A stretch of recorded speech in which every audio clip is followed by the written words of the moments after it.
Добар ден, прв информативен блок на Слободен печат. Благодарам што се информирате од овој медиум. Еве што има ново.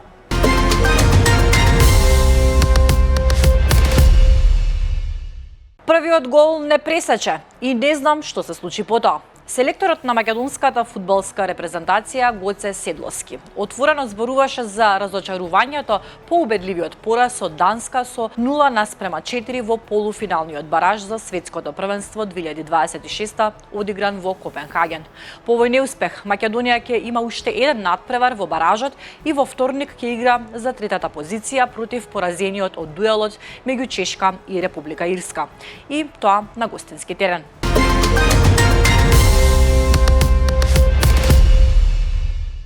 Министерството за образование и наука соопшти дека е усвоена новата стратегија за образование 2026-2032 година, заедно со акциски план за нејзина имплементација. Стратегијата е изработена во изминатите месеци преку широка консултативна постапка во која учествувале бројни домашни и меѓународни партнери, меѓу кои УНИЦЕФ, Светска банка, UNDP и Стопанската комора на Македонија. Работната група броела над 100 членови, а во процесот биле организирани 4 национални конференции со повеќе од 500 учесници. Дополнително, преку истражувањата и консултациите биле опфатени над 5000 испитаници. Од МОН посочуваат дека целта е создавање поинклузивен, модерен и ефикасен образовен систем кој ќе одговори на потребите на учениците и пазарот на трудот.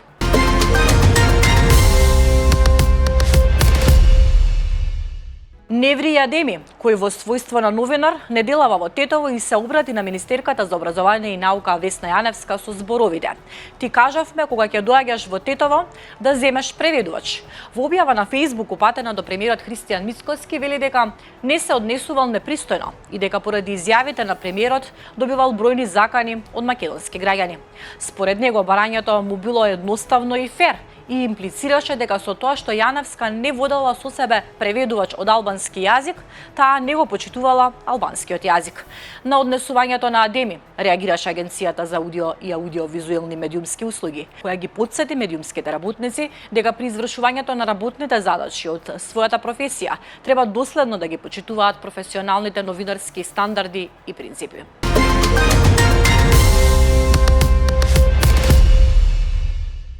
Амбасадата на Грција во Вашингтон формално реагирала до првата дама на САД, Меланија Трамп, откако таа изговорила само Македонија, јавуваат грчките медиуми.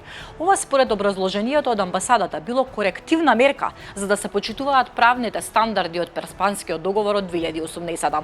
За време на обраќањето на настанот, на кој присуствуваше и Рози Мицкоска, сопруга на премиерот на Македонија Христијан Мицкоски, Меланија Трамп деновиве го употребила името Македонија за да ја опише нашата држава.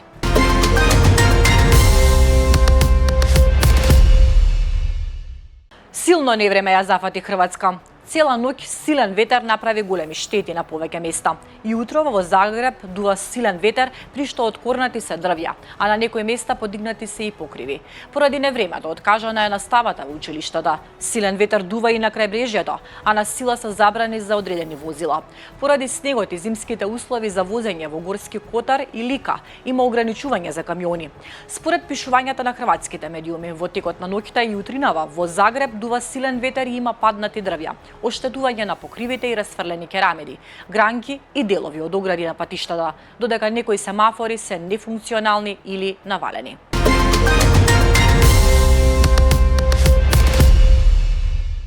Еве ги светските случувања. Израелската војска соопшти дека во текот на ноќта извршила напади врз објекти за производство на балистички ракети и системи за противвоздушна одбрана во Иран. Според соопштението, во Техеран биле погодени инфраструктура и објекти за производство на оружје, при што приоритет на нападите биле капацитетите за балистички ракети. Во западниот дел на Иран, израелските сили погодиле и лансирани системи и складишта за балистички ракети. Спасувачките екипи работат со недели во тешки услови по нападите врз неколку ирански градови.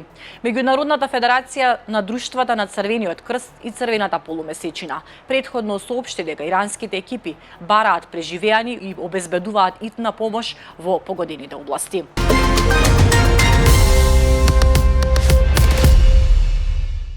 Иран возвраќа на ударот. Исламската револуционерна гарда објави дека рано утрово го спроведе 83-тиот бран од операцијата Вистинско ветување 4, за време на која ракети и беспилотни летала ги таргетираа американските и израелските воени цели низ целиот регион. Меѓу целите се резервоари за складирање нафта и складишта за гориво, воена позиција, како и центар за размена на информации на американската војска во регионот.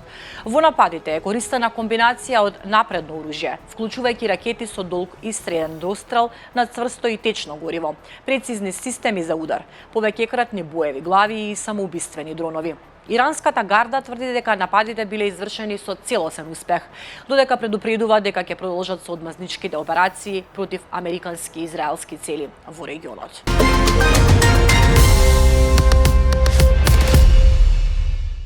Американскиот претседател Доналд Трамп изјави дека ќе го продолжи рокот од 6 април за Иран да постигне договор за прекин на војната или да се соочи со уништување на своите енергетски објекти, велејќи дека разговорите одат многу добро, но Техеран го отфрли американскиот предлог како неправеден. Иран не побарал 10-дневна пауза. Изгледите за одмазнички напади врз цивилната инфраструктура би можеле дополнително да ги потресат глобалните пазари и да ги загрозат средствата за живот на милиони цивили во регионот, кои се потпираат на електрична енергија за напојување на своите градови и снабдување со вода за пиење.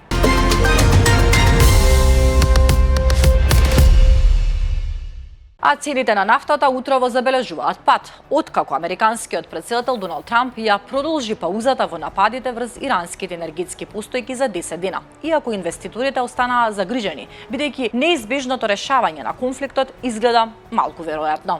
Утрово референтните вредности малку се променија. Фјучерсите на Брент паднаа на $107,97 за барел. Војната одзеде 11 милиони барели нафта дневно од глобалните резерви, а Меѓународната агенција за енергетика ја опишува кризата како полоша од двата нафтени шока од 1970-тите и војната меѓу Русија и Украина за газ заедно.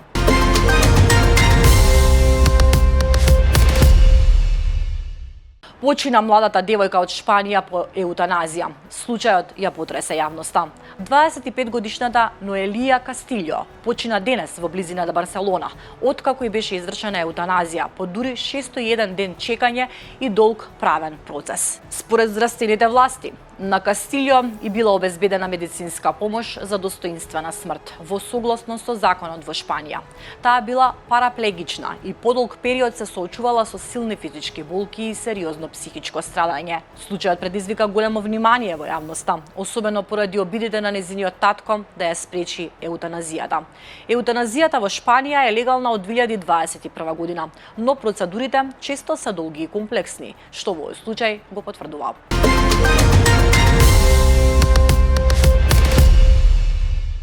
Трамп крши традиција стара 165 години. Сака да го има и на банкнотите. За прв пат подписот на актуелен претседател, Доналд Трамп, ќе стои на хартиени банкноти, што ги печати Министерството за финансии, а редизајнираните банкноти од $100 треба да почнат да излегуваат од летото 2026 година. Досега на американските банкноти стоеле подписите на Министерот за финансии и на трезорерот на САД, а не на актуелен претседател. Тоа е најнов чекор во пошироката кампања на Трамп, неговото име и лик да се внесат во официјална употреба, откако меѓу другото беа сменети имиња и символи поврзани со Американскиот институт за мир, Кенеди центарот за изведувачки уметности и нова класа воени бродови. Ликот на Трамп ќе се појави и на метална монета, откако Федералната комисија за уметност овој месец го одобри дизајнот на златна комеморативна монета од 24 карати со негов лик, по повод 250 годишнината од САД на 4 јули.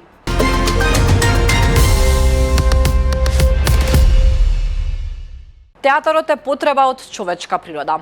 Не е важно местото, важна е идејата и суштината. Театарот не е филм, тој е сега и овде, жив и право во очи.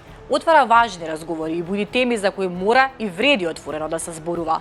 Се вели во македонската порака по повод Светскиот ден на театарот, 27 март, која за годишното одбележување ја состави независниот театар Златен елец, основан во 2020 година во Скопје.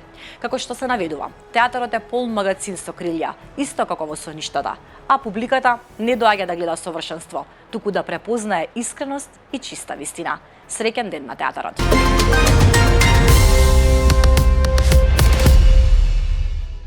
За крај метео. Времето денеска ќе биде облачно со повремени локални врнежи од дожд, кои наместа ќе бидат пообилни. Ќе има и услови за појава на ретки грмежи. На некои од повисоките места врнежите од дожд ќе преминуваат во врнежи од снег, а на планините врнежите ќе бидат од снег и ќе се формира нова снежна покривка. Максималната температура ќе достигне од 7 до 15 степени. Според најавата на УХМР, за време на викендот ќе биде посвежо со повремени врнежи со слаб интензитет. Во понеделник се очекува преодно стабилизирање, а од вторник повторно нови врнежи. Погледнавте вести, благодарам на довербата. Повеќе содржини побарајте на slobodnpečat.mk и на нашите профили на социјалните мрежи. Ви благодарам.